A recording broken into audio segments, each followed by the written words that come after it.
สลีอันนี้ไม่กำเหมือนเสืออยู่ธรรมดงดอยคุณเขาสุขของมนุษย์ยิ่งใจหมู่เฮาสุขที่ได้เอาธรรมะห่มตุ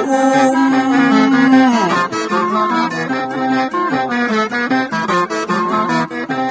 ใจคนใดมีธรรมห่อหุ้มใจคนนั้นจุม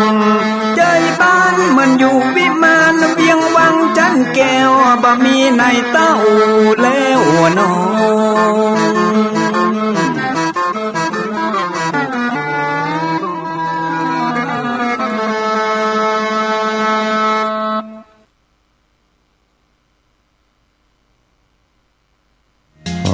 ยกมือ10 นิ้วกราบนอบน้อมยังพระติรัตนเกี่ยวเจ้าตั้ง3 ประการอันมีพระพุทธพระธรรมพระสงฆ์อันเป็นสรณะที่เปิ่งที่เคารพนับถืออันสูงสุดในชีวิตกราบคารวะแตบไตไวยสาปุญญาปารมีธรรมพระมหาเถรานุเถระเจ้าคณะพระสังฆาธิการภิกษุสงฆ์สามเณรจุตนจุองค์อันหมายมีพระเดชพระคุณหลวงปู่พระเทพโกศลติปรึกษาเจ้าคณะภาค7เจ้าอาวาสวัดศรีโสดาพระอารามหลวงตำบลสุเทพอำเภอเมืองจังหวัดเชียงใหม่พระเดชพระคุณหลวงป่อท่านเจ้าคุณเจ้าคณะจังหวัดเชียงใหม่เป็นต้นเป็นประธานตลอดจนครูบาสังฆเถระเจ้าภิกษุสงฆ์สามเณรจุตนจุองค์ด้วยความเคารพขอเจริญสุขเจริญปรญาติโยมศรัทธาสาธุชนติ่นจองห้องวัดจุหนุ่มเท่าใจยิงขอน้อมต้อนรับทุกท่านเข้าสู่รายการมรดกธรรมกำเมืองต่างสถานีวิทยุพระพุทธศาสนาแห่งชาติและสังคมคลื่นเพื่อการศึกษาพระพุทธศาสนาและวัฒนธรรมส่งสัญญาณกระจายเสียงจากวัดฝ่ายหินตำบลสุเทพอำเภอเมืองเชียงใหม่จังหวัดเชียงใหม่ในระบบคลื่นความถี่ FM 104.50 เมกะเฮิรตซ์สถานีวิทยุพระพุทธศาสนาวัดหนองไก่ตำบลสันปะยางอำเภอแม่แตงจังหวัดเชียงใหม่ส่งสัญญาณกระจายเสียงในระบบคลื่นความถี่ FM 99.75 102.0 และ 89.25 เมกะเฮิรตซ์และสถานีวิทยุพระพุทธศาสนาจังหวัดเชียงรายส่งสัญญาณกระจายเสียงในระบบคลื่นความถี่ FM 99.50 เมกะเฮิรตซ์ตลอดจนวิทยุชุมชนเสียงตามสายหอกระจายข่าวตามวัดวาอารามตามหมู่บ้านต่างๆที่ครูบาสังฆะท่านเจ้าอาวาสตลอดจนต่างป่อแก่ป่อแคว้นได้เปิดออกลำโพงหอกระจายข่าวเสียงตามสายของวัดวาอารามของบ้านต่างๆเพื่อญาติโยมศรัทธาได้สดับรับฟังกันอยู่ในเวลานี้พร้อมกันนี้เจริญปรญาติโยมที่ได้ติดตามต่างเฟซบุ๊กเฟซไลน์ต่างเว็บไซต์ต่างๆบอกว่าจะเป็นเฟซบุ๊กของวัดวังสิงห์คำเฟซบุ๊กของ104ธรรมะคลายเครียดเฟซบุ๊กวัดไฟหินเฟซบุ๊กของท่านตุเจ้าบ้านนอกทิตะสิโปตลอดจนหลายๆเฟซบุ๊กที่เป็นญาติธรรมในรายการได้ฟังแล้วก็ได้กดแชร์กดไลค์ส่งต่อๆกันไปเพื่อให้ญาติธรรมได้สดับฟังเสียงธรรมะกันอยู่ในเวลานี้เราก่อนแล้วแชร์ได้กดแชร์ไลค์อาตมภาพพระครูวิสิทธิ์ศรีลาภรณ์เจ้าอาวาสวัดวังสิงห์คำตำบลประแดดอำเภอเมืองเชียงใหม่จังหวัดเชียงใหม่เป็นผู้ดำเนินรายการก็นำธรรมะสาระปืนบ้านปืนเมืองทำข้าวมาเทศนาฮือท่านทั้งหลายได้รับฟังกันเป็นประจำถึงวันตั้งแต่เวลา6 โมงถึง7 โมงเช้าโดยประมาณ ยกเว้นพี่น้องที่ฟังสัญญาณจากดอยม่อนจำปีวัดพระแก้วจังหวัดเชียงรายก็ฟังกันเมื่อค่ำยามคืนต้องกราบขอบพระคุณในเมตตาปรมีของท่านผู้อำนวยการทุกสถานีเจ้าหน้าที่ช่างเทคนิคผู้ควบคุมการกระจายเสียงทุกท่านทุกสถานีตัวเองและขอบคุณเจ้าของ Facebook ทุกท่านที่ได้กดแชร์กดไลค์กันปากันวันนี้เป็นวันพระเป็นวันศีลการเวลาวันเวลาล่วงเลยผ่านพ้นโดยความรวดเร็วว่องไวจากวินาทีเป็นนาทีเป็นชั่วโมงเป็นวันเป็นเดือนคลาดเคลื่อนไปโดยบนิ่งบอยู่ได้บรอไผวันเวลาผ่านพ้นบ่ได้รอไผสักคนไม่ใช่ว่ารอคนนั้นรอคนนี้ไม่มีวันคำว่ารอไปของเปิ้นเรื่อยๆเพราะฉะนั้นเฮาท่านทั้งหลายจะต้องโดยตามการเวลาฮือตันตื่นเจ้ามาก็คิดพิจารณาตลอดจนตรวจตราตรวจสอบในรอบวันที่ผ่านมามีอันอย่างอันใดที่มันขาดตกบกพร่องก็เสริมเติมให้มันดีขึ้นอันไหนที่มันดีแล้วก็เสริมเพิ่มเติมดีขึ้นไปเรื่อยๆวันนี้เป็นวันพระวันศีลทางรายการที่ได้จัดมาโดยตลอดเมื่อวันพระวันศีลมาถึงก่อนที่จะได้ฟังน้ำฟังธรรมก็จะได้เชิญชวนสาธุชนญาติโยมทั้งหลายเข้าเฝ้าองค์พระผู้มีพระภาคเจ้าโดยการไหว้พระสมาทานศีลและฟังพระธรรมเทศนาเป็นลำดับไปโอกาสบัดนี้ใครที่ได้เตรียมขันหรือว่าพานดอกไม้ธูปเทียนไว้ก็จัดเตรียมเพื่อเรียบร้อยแล้วก็ดังที่ได้บอกมาโดยตลอดว่าวันพระวันศีลถ้าเป็นไปได้เชิญชวนพุทธศาสนิกชนทุกท่านได้นุ่งขาวห่มขาวอันเป็นสีของความบริสุทธิ์ผุดผ่องและพอให้เป็นระเบียบเรียบร้อยที่สำคัญก็เป็นการประกาศให้เจ้าโลกได้ฮู้ได้ทราบว่าเฮาเป็นพุทธศาสนิกชนทุกวันพระทุกวันศีลบอกว่าจะเป็นศีลน้อยศีลใหญ่ถ้าเป็นไปได้อีป่ออีแม่ญาติโยมศรัทธาลูกหลานตันเต้าเยาวชนคนดีใส่ชุดขาวนุ่งขาวห่มขาวก็จะได้เป็นระเบียบเรียบร้อยดูแล้วสวยสดงดงาม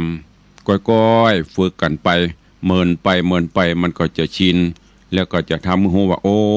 เมื่อถึงวันพระวันศีลนี่ประเทศไทยเฮาหรือทั่วโลกที่นับถือพระพุทธศาสนา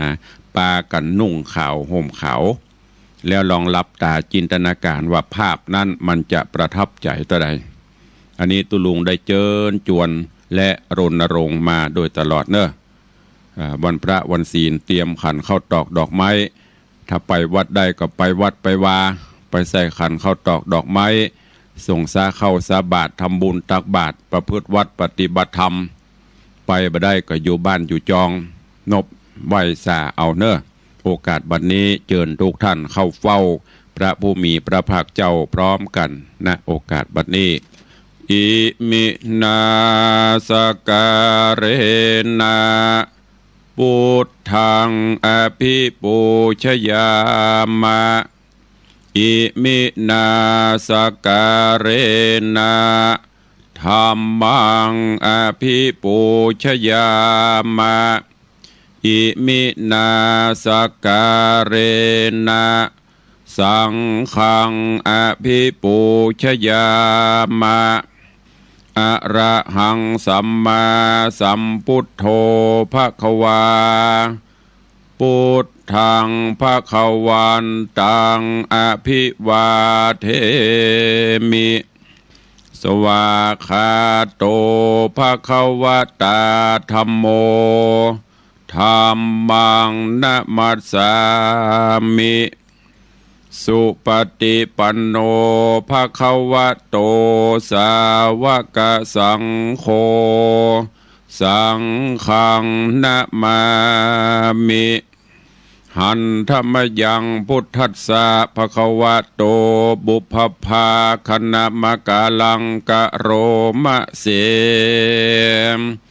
นะโมตัสสะภะคะวะโตอะระหะโตสัมมาสัมพุทธัสสะนะโมตัสสะภะคะวะโตอะระหะโตสัมมา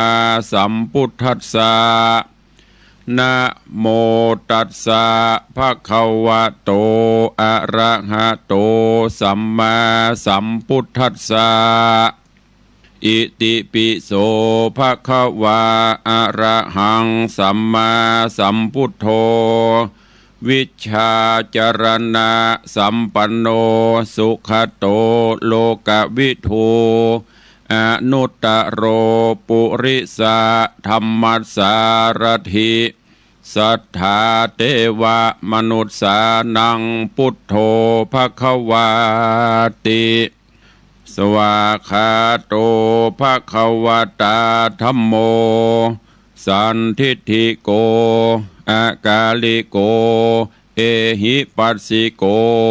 โอปนะยิโกปัจจตังเวทิตปโปวินยูหิติ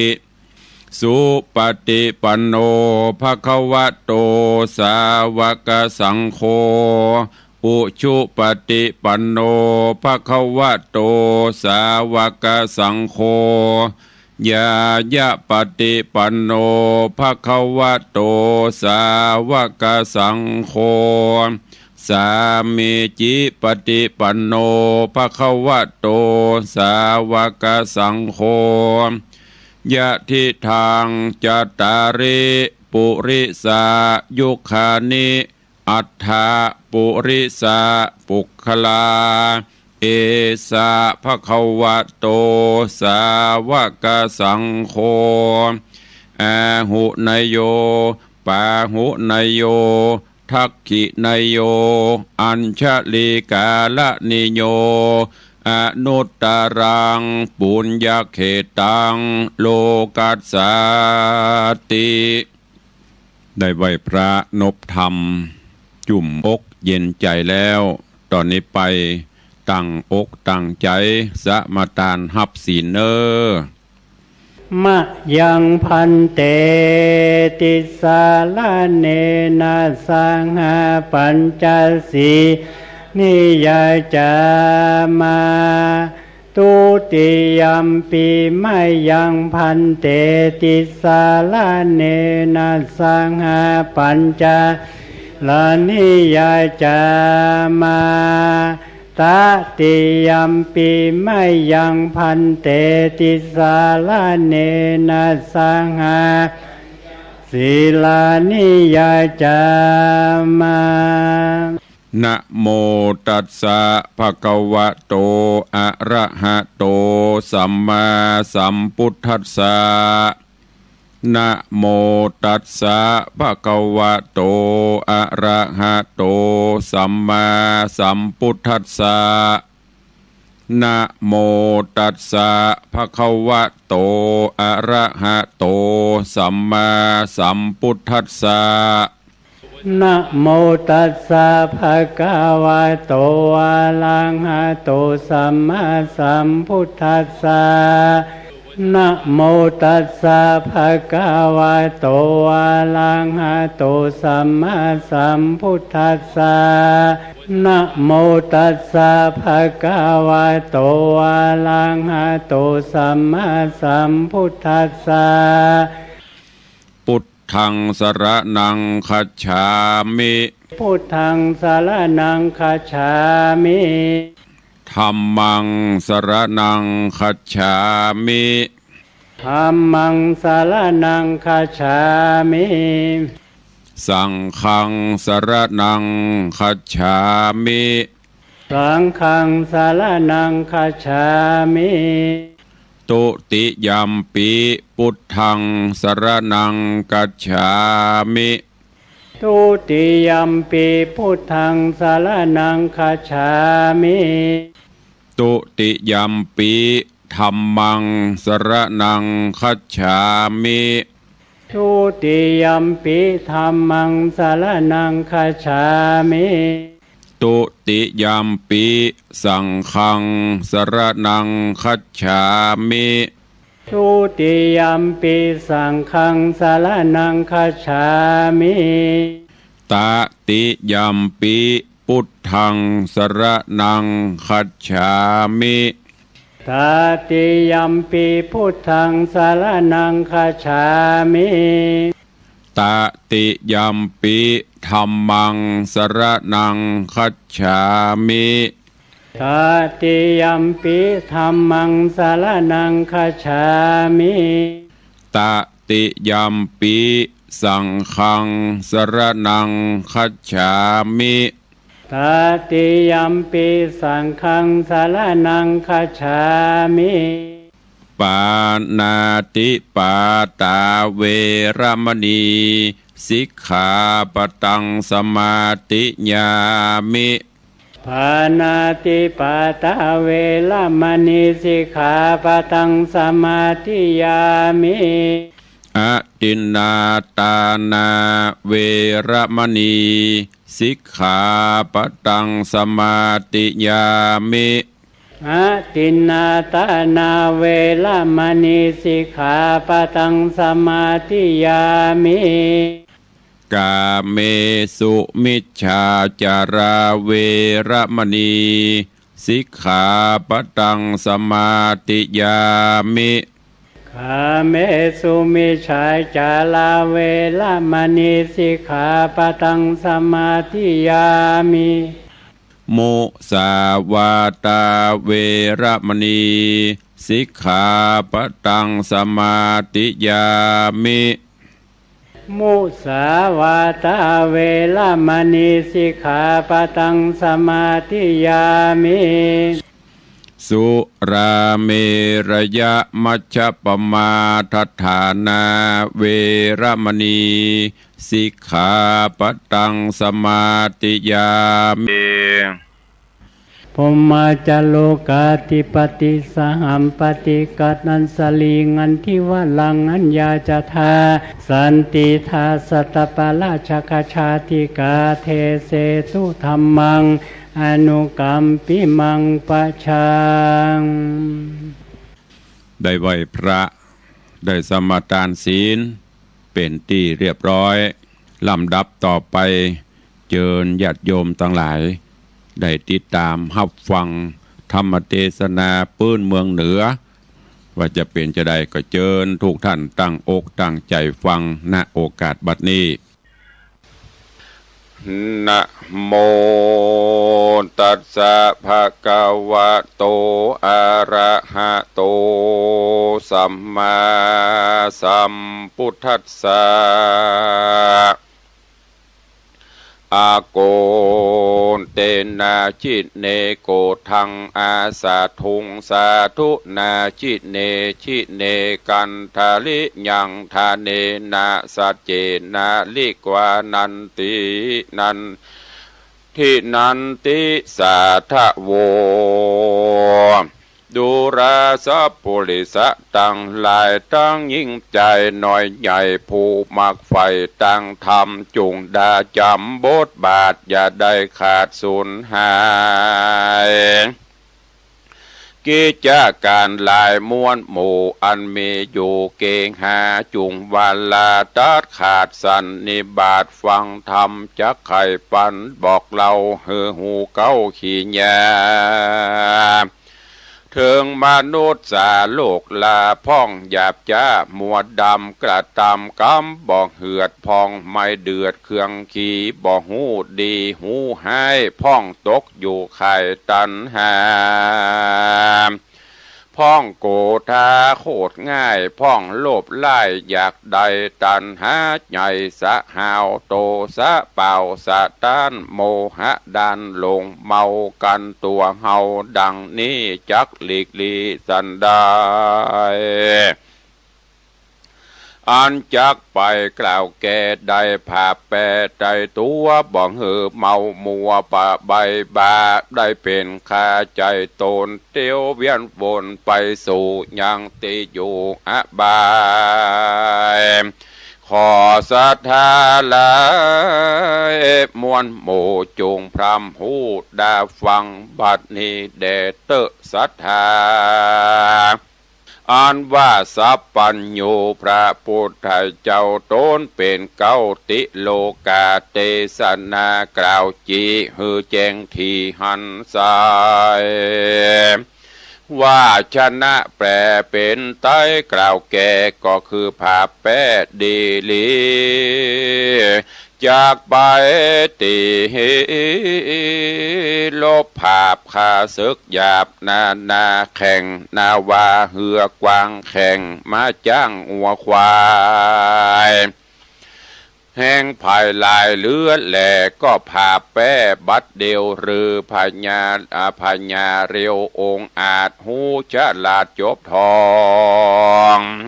ก็สมใจป้องภาพใดแป้เสียงควายดีลีพระบุญมีตนวิเศษยี่แจ้งเจตหันสาย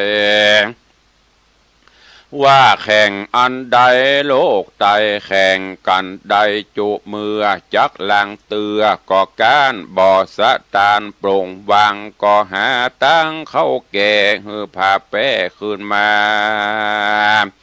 เป็นดังนี้นาจะใจบ่หูใดสันใดย้อนว่าใจของตัวบ่หูกลัวสะตานตัวนี้การบ่ลอ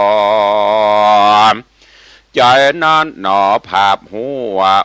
บ่หอนหูตังวายล้างเตื้อพันพา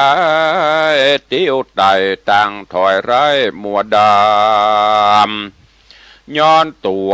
ธรรมบากระยาบเข้ามาภาพไปในฮืดลงไหลลิงลูเข้าไปสู่อเวจีเป็นตุกขี่ไม่เดือดอยู่บ่เหือดคืนวันคนได้ปันหูรอดบ่เหือวันกอดตัวเฮาบ่ลงมัวเมาบาใบยังคาศึกใหญ่อาธาม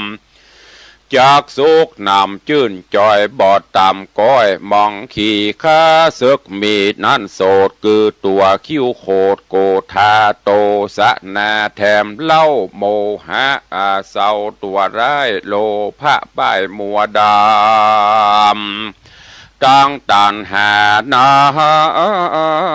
ำกระยาบเข้ามาภาพราวีแอวกวนควีละลาดอยู่บ่ขาดคืนวา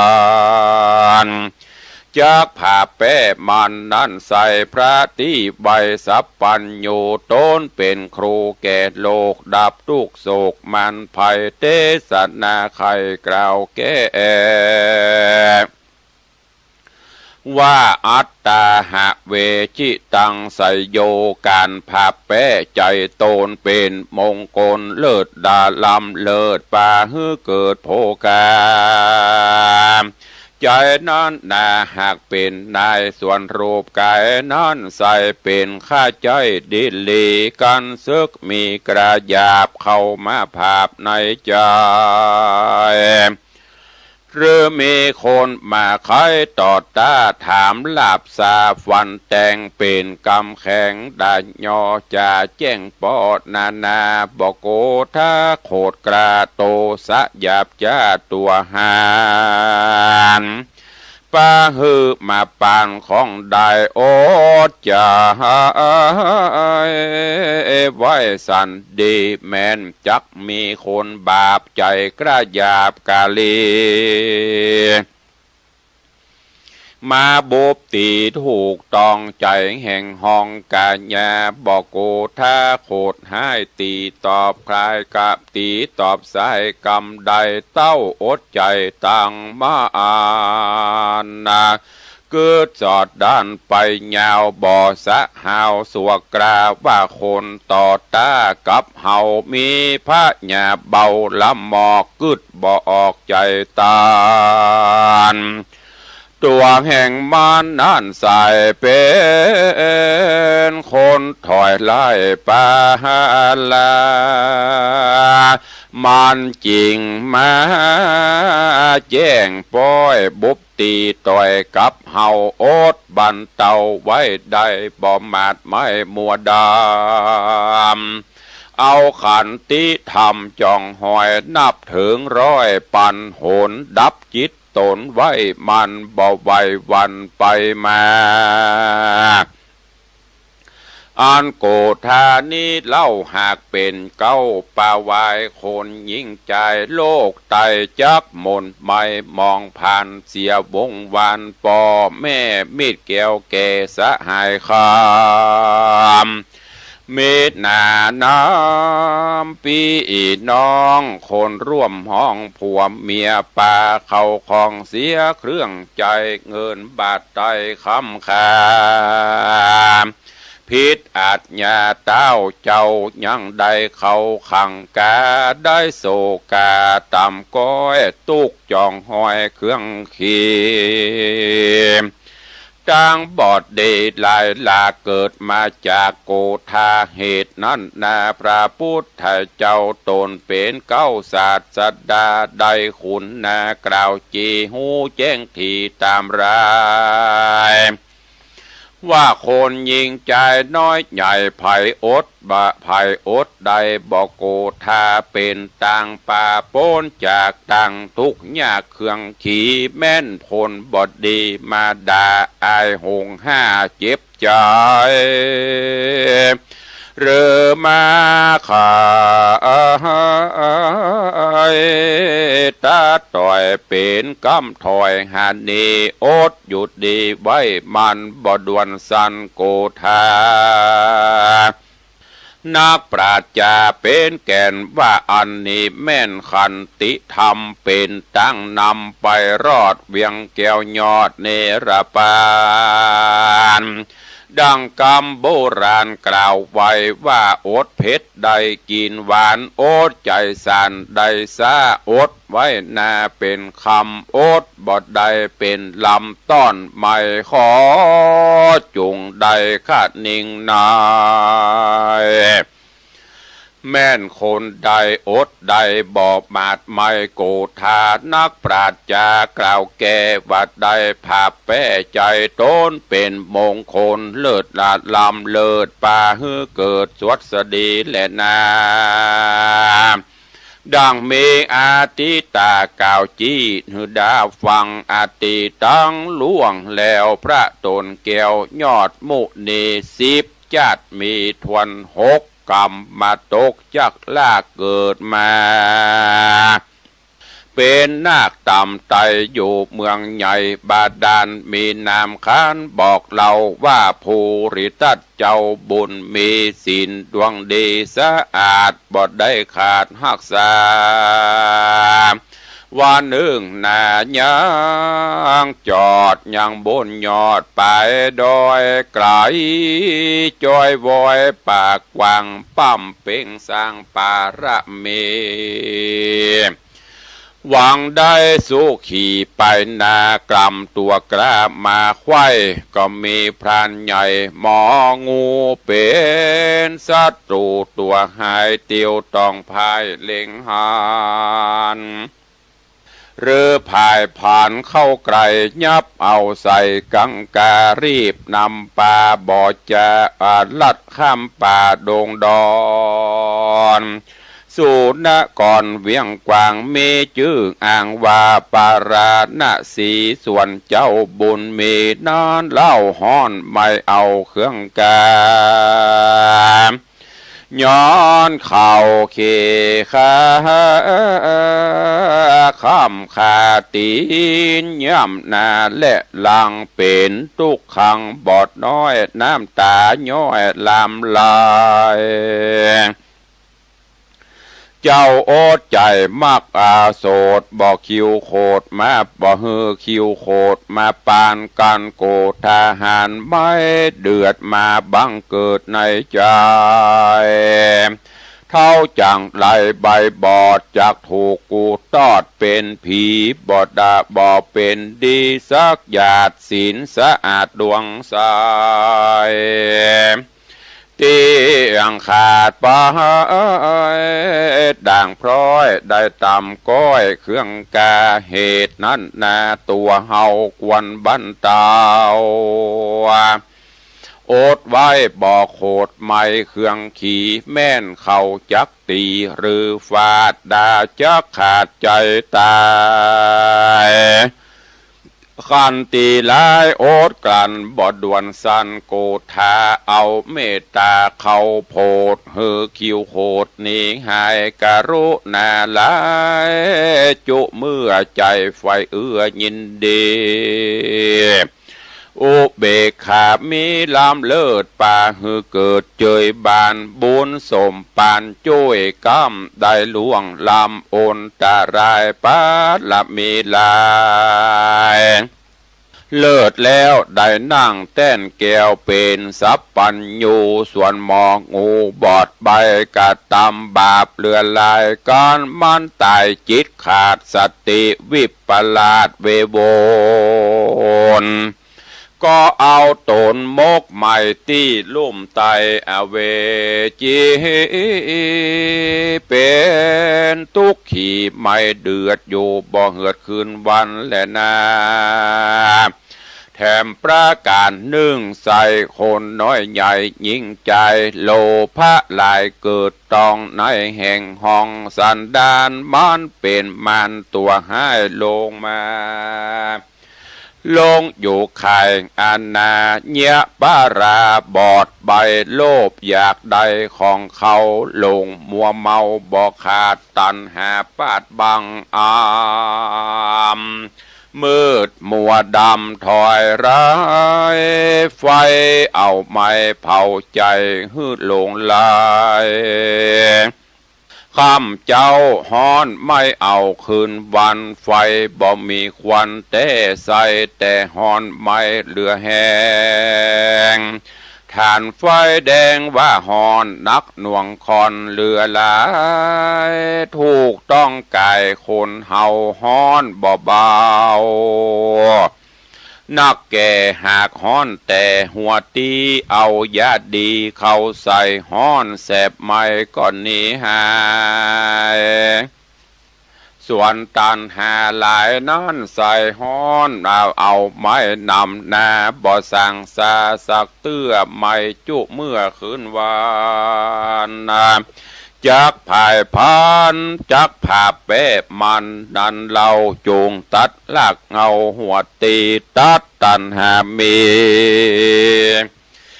จิเลสตัวเก่าเหตุนำป่าบ่ฮือมาอยู่ไกลฮือเผาเอาไม่ไปในกันมันจังไรตัวถอยมาจองหอยได้ตนจิตกังวลอยากได้จุงเฝ้าไล่มันนี้กันตันหามีเกิดตองในแห่งห้องหัวใจรีบเร็วไวห้ามไว้อย่าเหือใดมีมานักปราชญากล่าวแก่ว่าเฮาพาแป้ใจตัวบ่เมามัวลายหลากได้โป้นจากต่างผ่านแถมประการหนึ่งใส่คนน้อยใหญ่ยิ่งใจโมหะลายถูกต้องในแห่งห้องอินทรีย์จิตบอดดีปั่นบาปาเป็นฟ้ามัวดำบ่หันทำวิเศษย้อนกิเลสบังตาไฟตันหากรรมสะเอาราคะเอาตังจะจักอยู่ในลุมร้อนนักหน่วงคอนนำนาดังดอยปับปัตตานั่นใส่เต่งนิบไว้ดีลีพระมุนีโตนวิเศษจี้แจงแจงจิตหันกลายเตสะนาไข่กล่าวแก่ฮือผาแป้ตัวมันฮือได้พันมวยมอดบ่ฮือรอดขึ้นมาโลภะนาทวนทีมาหุ่มหีใจเนว ใจนั้นเหลวอยากได้ของน้อยใหญ่เข้ามาจุงมีศรัทธายังเชื่อใจไฟเอื้อยินดีเข้าของมีสละออกเอาทำฟอกไปนายฮือตานจะไปจะใจผาแป้ควายศัตรูอันมาจูมากนาฮือมันกวาดลานีราคะมีหลายหลายแลมารุมแผ่ในใจไล่นีกระอย่าเจ้าขอศรัทธาป้อออกไม่ออกแก่เท่าจุงเป็นเกินสะพานไก่ขึ้นจันฟ้าเป็นมาเกี่ยวอาจารย์ในเป็นป่าไทยยะเข้าห่อไหวหน้าตอดเนรปานสุขสำราญจาดนี้จาดนาบอดยาจาและนาบางคนเกิดมาตุกกันตุกอยากย้อนกรรมบะวิบากปามาจนจะลาแก่เท่ามีลูกมีเต่าก็บ่อยู่เฝ้าเหลียวแลตุกใจนักแก่สงสารย่านยุงเหมือนสายใหญ่กำปุ้งอยู่ในคาพญาทิโรกาอดอดแอดแอดพญา108ปอกปันตนตัว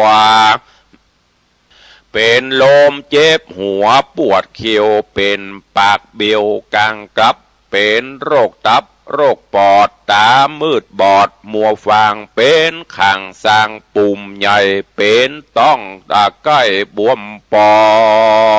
งน้ำตาน้องบอกขาดเป็นอัมพาตทรมานเป็นง่วนสันอยู่ในต้องใส่มนุษย์ลุ่มไตโลกาผู้มีปัญญาลบหลีกพ้นใดเจ็บป่วยไข้หวัดไอเป็นไปตามธรรมดาโลกกรรมและโจกลิขิตตามพุทธภาษิตว่าอโรคยาปรมาลาภาความบ่มีโรคเป็นลาภอันประเสริฐบุญลำเลิศไผ่มันไผ่ญาติปันอันไผ่เลือกบ่ใดจะตายย้อนไข่กาว่าวัดอายหรือโรคหัวใจตับไตกระดังตายย้อนผ่ามั่งเดือที่หมอหงยาตายในโรอาตายในขาวาต้งนาห้อมหวยตีพาลิงโจยเหือเถื่อนทำพงไพรโมดปัญญาวายล่วงหูทราบใดมีแต่พระเงาไทยสัพปัญโยโลกวิตูหูหันที่แจงบ่ใจกล่าวแสงแกล้งว่าแกล้งจาสัตว์ที่เกิดมาโลกาโลกไตไข้หัวและให้เมาว่ามันมาด้วยกันโอ้โหอันนี้จังบ่มันบ่เตียงหูความเงียงไปมาเหมือนกันนะยังจอดในศาลาโฮมใหม่การว่าแจ้งแล้วต่างคนก็จากกันไปนั่นแหละนะศรัทธาต่างหลายเฮ้ยที่นั่งอยู่ฟังอยู่ที่จุงฟังคือที่แป่งใจกี้เจยบานยกมือสานใส่กล้าวฟังธรรมพระสงฆ์เจ้าเทศฮือฟังเตหะนิเคปะมังสริสรังตนตัวเฮานีดับสูญปนปีเป็นฝุ่นทุเรกายะอินทรีย์มีธาตุตั้งสี่ดินน้ำลมไฟแตกดับลงไปเป็นของว่างเปล่าก็บ่ได้บอกกล่าวว่าจักเอาไป ตอดตุมไว้ตีนในป่าจ้าตำบลหนใดไกลกะว่าไกลไว้ปืนกะเก้าไม้กะว่าหิมต่างเอาไปตุ่มวางตาดงขวางป่าสาวบุตรตาลูกเต่าจากเนี้ยสะสันใดพ่องตายกลาไกลในต่างประเทศปุ่นดีสั่งเวทเวทนาบอกมีสั่งคาพระสงฆ์องค์เจ้าเมียแป้งลูกเต่าบ่ได้หูหานเจ้าละนอนลับฝันหาอยู่ตั้งบ้านบอดใดปากตันสั่งอภัยคนใดแย้มดับจิตใจต่างเมืองต่างดาวให้กันเศร้าอยู่บ้านกองหาอนิจจาวัฏสังขาราสังขารนี้นะบ่หนิมเตียงมันเพราะเหตุนี้นั่นอย่าได้มัวเมามัวลงโลกลืมตายลงกายลืมแก่ลงเมียลืมลงผัวเมียลืมพ่อแม่ลงเข้าของสมบัติหรือลืมพระพุทธศาสนาลงตันหาลืมบุญลืมบาปจิตใจกระยาบบอกกลัวบาปกลัวธรรมล่วงศีลนอกธรรมวัดว่าบอกไกลยามเจ็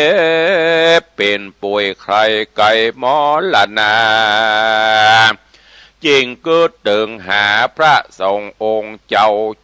พุทธนี่แต่เรามีแต่บัญชีมันหากตึงมีดังกล่าวมานี้แต่แลนา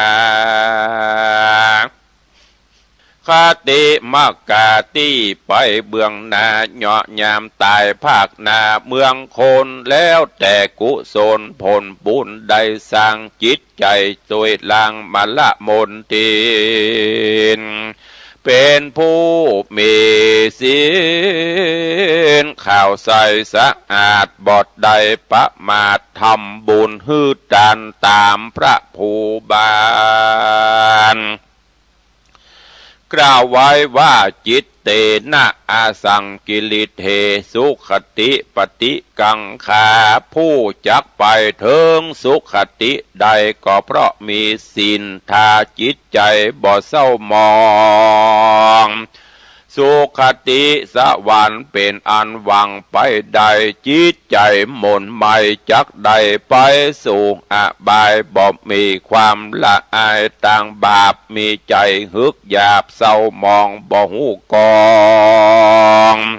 อันพิษถูกใจพันผูกแต่อกุศลย่อมจักส่งผลไปเกิดในกำเนิดอบายภู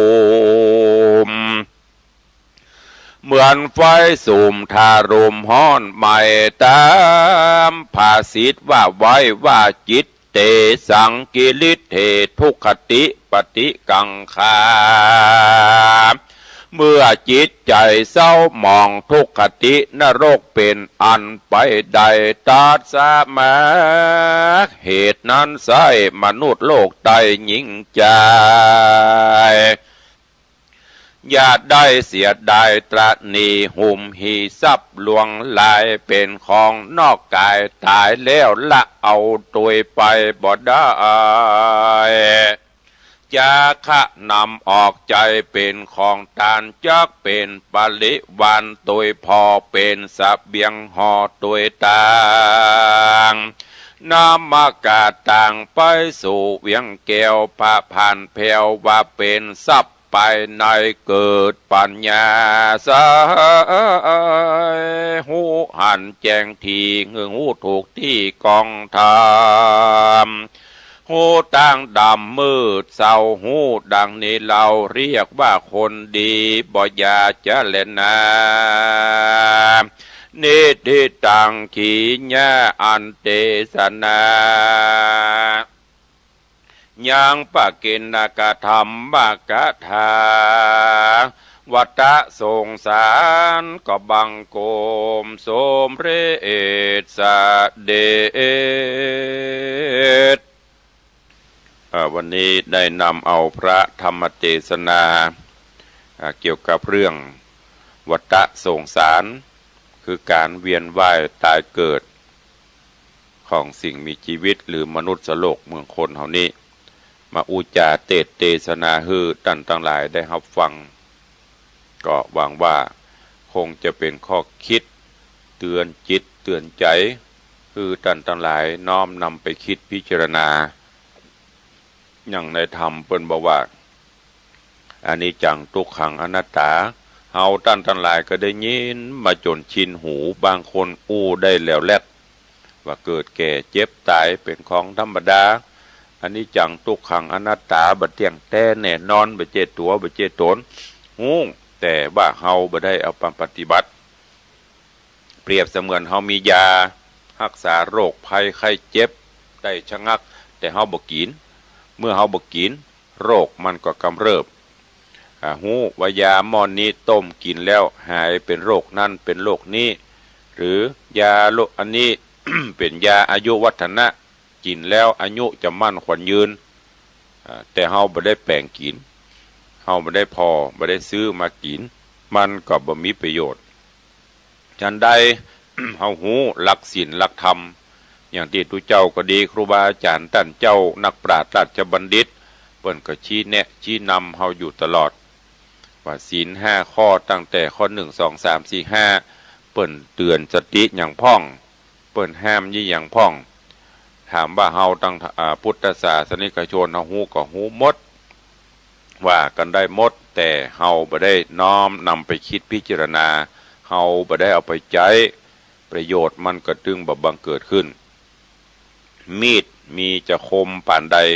ถ้าปล่อยให้ขี้เมียงขึ้นเกาะขึ้นกำบ่เมินมันก็มีดนั้นก็บ่คมหรือมีดคมกริบแต่เฮาบ่ได้ใจเอาไปฟันไปตัดอย่างมันก็มีบ่ได้เพราะฉะนั้นศีลธรรมคำสอนของพระพุทธเจ้าเนอะเบญจศีลเบญจธรรมตั้งแต่ ศีลธรรมอันเป็นหลักมนุษยชาติเป็นหลักที่พุทธศาสนิกชนเฮาจะต้องมีและปฏิบัติกันโดยเฉพาะศีล5ข้ออันเป็นศีลเบื้องต้นก็ขอให้เฮาท่านทั้งหลายมีแล้วก็นำไปใช้ในการประพฤติปฏิบัติอย่างที่เคยได้บอกที่ครูบาอาจารย์เพิ่นเคยได้เล่าได้อู้ให้ฟังว่าศีลธรรมไม่กลับมาโลกาจะวินาศมันเหมือนแต่บะแต่ท่านทั้งหลายก็ลองไปคิดพิจารณาเขาจะได้ยินบ่นกันอู้กันยุคนี้สมัยนี้ ประโตดประตาว่าศีลธรรมเสื่อมศีลธรรมเสื่อมจริยคุณธรรมจริยธรรมเสื่อมท่านทั้งหลายสิ่งเหล่านี้บ่เสื่อมจากโลกคุณธรรมจริยธรรมมันบ่เสื่อมแต่อย่างที่เราเคยได้ยินครับเป็นคุณธรรมคือตัวเก่านั่นแหละเป็นคนไปทำหลักศีลหลักธรรมของพระพุทธเจ้าอยู่มาถึง 2,600 ปีปลายเข้ามานี้แล้วบ่ได้เสื่อมสลายไปแต่มนุษย์ชาติมนุษย์คนเฮาต่างหากเสื่อมจากศีลจากธรรมปล่อยกิเลสความโลภความโกรธความหลงความมัวเมาหลงละเลงในลาภยศสรรเสริญเจริญสุขมีเต้าอี้บ่ฮู้จักปอเสาะหาแต่หนอเข้ามาเตื่อมมาแถมเพิ่มความทุกข์เพิ่มความสนองกิเลสตัณหาขึ้นสุดท้ายก็ทุกข์อย่างที่ ครูบาอาจารย์เพิ่นเคยเตือนที่ทุกเจ้าเคยอู้ให้ฟังบางคนเก็บไว้แต่เนอจะกินก็กลัวผานจะทานจะทำบุญก็กลัวเสี่ยงเก็บไว้จนบ่กินบ่ผานลาเจ็บออดแอดซื้อยามากินเหียหงยาก็บ่เข้าหงยาก็บ่ไปบ่ปบบ่ปะหมอที่ไหนได้ปลดเกษียณหรือว่ายังบ่ตันเกษียณ58 59โรคภัยเข้าลุมเล้าสตางค์ที่เก็บเอาไปยุกไปยาตัวเก่าหมดเพราะทรมานสังขารบางพ่องทำงานหามรุ่งหามค่ำบ่พักบ่ผ่อนก็หวังว่าจะสุขสบายไปหน้ามีแล้วใครมีแหมที่เฮาหันประโยชน์หลายๆที่เฮาหันหลายๆท่านหลายๆคนหลายๆรายเพราะนั้นก็เลยเอามาเตือนสติเนอะคือญาติโยมทั้งหลายร่างกายก็พักผ่อนพ่อง มีเงินมีทองก็กินเปิ้นกินได้กินเปิ้นตานได้ตานเปิ้นไปได้ไปก็เอาละไม่ต้องไปหวังมันไม่มีเปิ้นหมื่นล้านแสนล้านอย่างเปิ้นยิ่งมีนักก็ยิ่งตุกนักมีบัดถ้าว่าเป็นหมื่นล้านน่ะมอกสัก2-3 ล้านนี่ก็จะตุกละกูจะเอาไปไว้ที่ไหนจะเอาไว้ที่หั่นก็กลัวขโมยจะเอาไว้ที่นี่ก็กลัวจะเอาฝากธนาคารกลัวธนาคารล่มเนี่ยเป็น power เป็นวิกลวิการจริตออกไปกับอันนี้ไปเหี้ยกับกลัวเปิ่นมาคุบมาจริงเอาแหมเนี่ยเพราะว่ามันมีกิเลสตัณหาเข้ามาเพราะฉะนั้นคือยึดหลักธรรมคำสอนพระพุทธเจ้าเปิ้นสอนไว้จะไปเปิ้นก็เอามามาจาแนะนำเล่าหรือว่าเทศบรรยายให้ท่านทั้งหลายได้รับฟังกันก็ที่สำคัญดังที่ได้บอกฟังแล้วเก็บแล้วเอาไปคิดพิจารณาและสุดท้ายเอาไปปฏิบัติมันถึงจะบังเกิดขึ้นได้วันนี้เวลาหมดเวลาลงแล้วก็ขอฝากธรรมะเล็กๆน้อยๆนี่ให้ญาติโยมทั้งหลายเอาไปคิดพิจารณาแล้วก็เอาไปใช้ในการดำเนินชีวิตประจำวันขอความสุขสดสดีจงบังเกิดมีกับครูบาอาจารย์ท่านเจ้าพอออกไม่ออกศรัทธานาบุญพุทธศาสนิกชนทุกท่านอยู่เย็นเป็นสุขจุ่มเนื้อเย็นใจสุขภาพพระนามัยสมบูรณ์แข็งแรงเหมือนกันจุตนจุองค์จุผู้จุโหนจัตตารโอธรรมาวัฏันติ